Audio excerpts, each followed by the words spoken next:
Governor Sindh का इमरान खान टिसोरी का कहना है कि पाकिस्तान ने 10 मई को भारत को धूल चटाई। भेंट शाह में मीडिया से बातचीत में उन्होंने कहा कि पाकिस्तान दिफाई तौर पर मजबूत है, हम फातिह कौम हैं।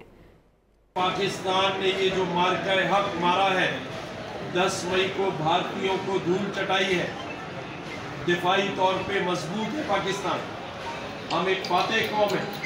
आप लोगों को फतह का जश्न के साथ खुशी होनी चाहिए, इसलिए कि जो जीत वाली कौमें होती हैं वो फख्र से सर बुलंद करके चलती हैं। गवर्नर सिंध का इमरान खान टिसोरी का कहना है कि पाकिस्तान ने 10 मई को भारत को धूल चटाई। भेंट शाह में मीडिया से बातचीत में उन्होंने कहा कि पाकिस्तान दिफाई तौर पर मजबूत है, हम फातिह कौम हैं।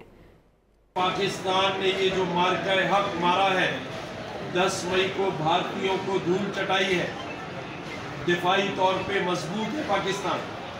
हम एक फातिह कौम है। आप लोगों को फतह का जश्न के साथ खुशी होनी चाहिए, इसलिए कि जो जीत वाली कौमें होती हैं वो फख्र से सर बुलंद करके चलती हैं।